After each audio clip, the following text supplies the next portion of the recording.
Sir, आज प्रधानमंत्री ने जो ट्वीट करी कि भाई फास्ट ट्रैक कोर्ट बनाया जाएगा, फास्ट ट्रैक कोर्ट बनाकर पेपर लीक से जुड़े जो भी गुनहगार हैं एक को भी नहीं छोड़ा जाएगा, क्योंकि युवा ही प्राथमिकता है सरकार की। युवा की प्राथमिकता है तो पहले क्यों नहीं सोचा युवा के बारे में? जब पेपर लीक हो रहे थे तो आप तो मौन थे ना। इतने दिन हो गए, 23 दिन से ज़्यादा बच्चे फास्ट पे रहे, तो आप क्या कर रहे थे? बच्चों का ख्याल नहीं आया। और 2017 के बाद जो पेपर लीक हो रहे थे तब उनका ख्याल नहीं आया। और जिस तरह से आप 3-3 हज़ार रुपया लेते हो हर बच्चा नीट की टेस्ट में बैठने के लिए, और 23 लाख बच्चे बैठते हैं पिछले साल, तो एनटीए को तो लगभग 600 करोड़ कमाए जाते हैं। उन पे आपने ध्यान दिया और कहा कि पुरानी फीस वापस होगी, जब हुआ तो आज तक वापस नहीं हुई। तो आप बच्चों की क्या बात करते हो? आप देखिए, आपका ध्यान केवल एक बात पे। आपका जो चीफ मिनिस्टर मध्य प्रदेश में, वो क्या कर रहा है वहाँ? वो वहाँ चीफ मिनिस्टर की सीट पे बैठ के जय श्री राम के नारे लगा रहा है। तो आपकी प्राथमिकता कुछ और है। फास्ट ट्रैक कोर्ट सोल्यूशन नहीं है। नहीं, फास्ट ट्रैक कोर्ट तो पहले अपने ऊपर बैठाए ना, जो इन्होंने अपने मंत्री लिए हैं।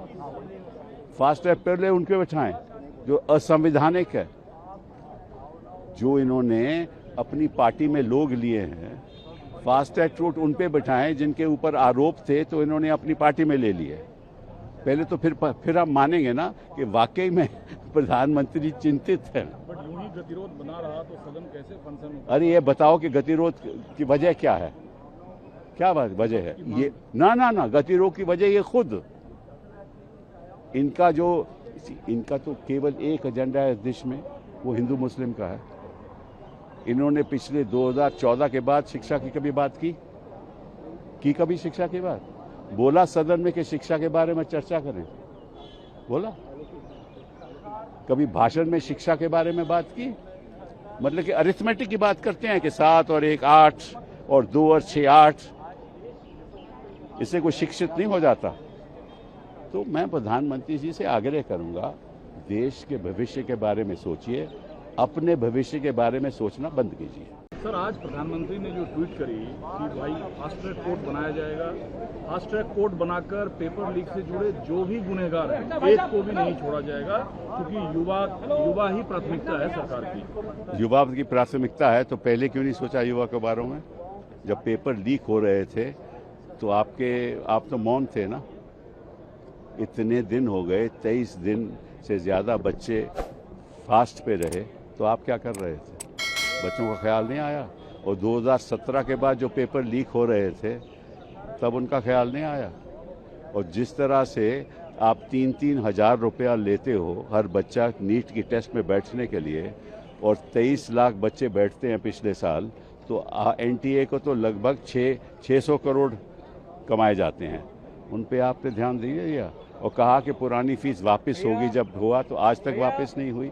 तो आप बच्चों की क्या बात करते हो? आप देखिए, आपका ध्यान केवल एक बात पे। आपका जो चीफ मिनिस्टर मध्य प्रदेश में, वो क्या कर रहा है वहाँ? वो वहाँ चीफ मिनिस्टर की सीट पे बैठ के जय श्री राम के नारे लगा रहा है।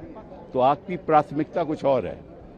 फास्ट ट्रैक कोर्ट सोल्यूशन नहीं है। नहीं, फास्ट ट्रैक कोर्ट तो पहले अपने ऊपर बैठाए ना, जो इन्होंने अपने मंत्री लिए हैं। फास्ट ट्रैक पहले उनके बैठाएं जो असंवैधानिक है। जो इन्होंने अपनी पार्टी में लोग लिए हैं, फास्ट ट्रैक कोर्ट उन पे बैठाएं जिनके ऊपर आरोप थे, तो इन्होंने अपनी पार्टी में ले लिए।